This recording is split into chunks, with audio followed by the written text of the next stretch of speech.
Suhuza abakunzi ba Neizo Pro, n'ubundi nk'uko dusanzwe tubana muzi neza ko video zanjye ni video zigisha zifasha abantu bafite ibibazo bitandukanye, haba kuri YouTube, haba kuri Facebook, mbese kuri social media, ahantu hose ufiteho imbogamizi urambaza nkagufasha nkagusobanurira. Ariyo mpamvu nakubwira ngo kora subscribe nimba wari utarayikora, kandi no kunzogera kugira ngo video yanjye izajye kugereraho igihe. Ikindi, hari n'abantu baba bifuza kuba bakora YouTube channel nk'umushinga, ariko bakabona kubona aba subscribe biragoye, watch time biragoye. Aha muri description harimo WhatsApp, iyo WhatsApp uyandikire, biroroshye cyane, barahita baragufasha. Ururimi rwose wandikamo baragusubiza mu rurimi wabandikiyemo, biroroshye cyane. Ubwo ujye muri description urebe iyo numero. So hano hari ibibazo nk'uko mubibona, hano hari error, hari akantu k'umutuku, aka ngaka mubona aka error k'umutuku. So ni ikibazo kiba cyabaye muri Google AdSense cyangwa muri monetization, aho monetiza step ya kabiri bakayanga, ukagerageza ukagerageza bikanga.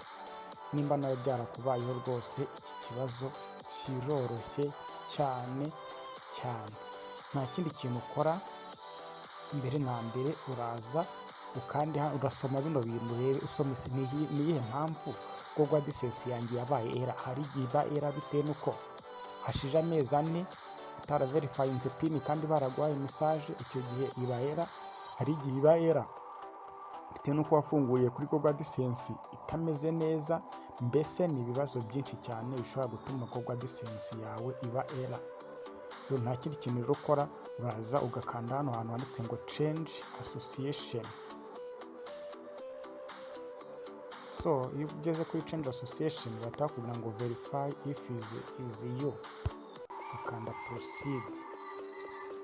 N'ubundi nugera aha ngaha bazagusaba gushyiramo password. Nyuma yo gushyiramo password, hari abazaga gukonfirma kuri telefone. Hari ibyo bashyiraho bita ngo one time code, cyangwa se ukemeza muri telefone yawe umubare runaka kugira ngo ubashe kuverifyinga ko ari wowe. Ariko bitakugoye watujya kuri Google AdSense, watujya kuri Google AdSense ukaba ariho ubanza ukabikemura. Wamara kubikemura ukagaruka kuri YouTube. Reka tubanze tujye kuri Google AdSense, tubanze tubikemure, tuze kugaruka kuri YouTube studio nyuma.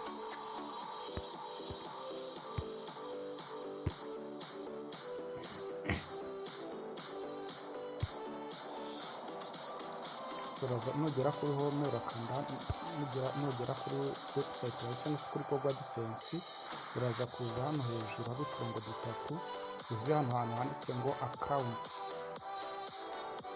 Numara kuza kuri account, tuzi hano havuga ngo account formation. Tuza dukanda hano handitse ngo close account.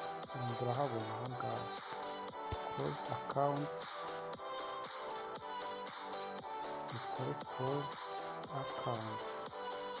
Tuze turebe bino bintu byose, tugende twemeza.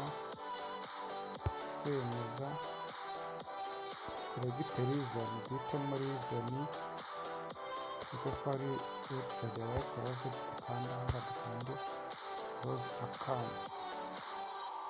Tuvuga ngo thank you for using AdSense, you have successfully closed your account.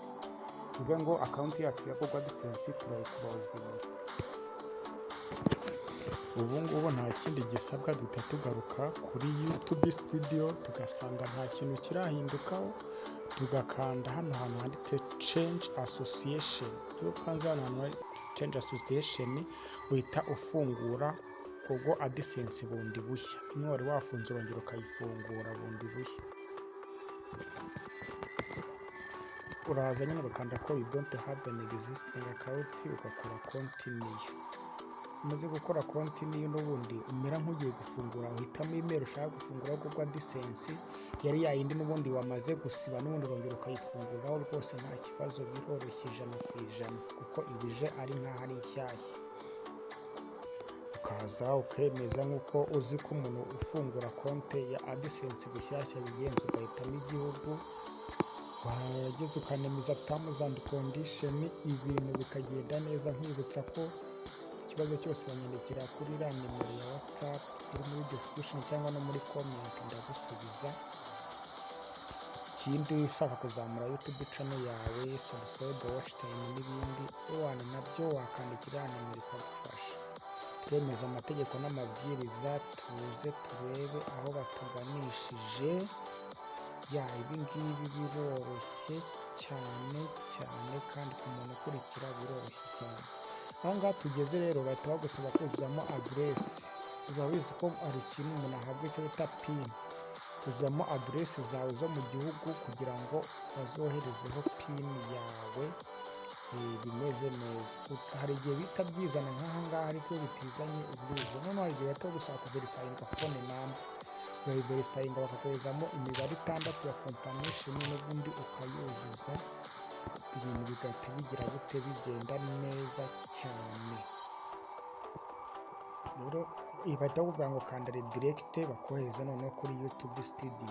Iyo bakohereje kuri YouTube studio uhita usanga bitarahinduka, ariko iyo ufite network ihagije, network ihita iprocesinga ibintu bikarushaho kugenda neza, ugatubona birahindutse. Nkanga urabona ko bitarahinduka, ariko network nyuma gucenjinga itazaho in progress bivuga ko ino step yacu ya kabiri igiye guhita ijya in progress.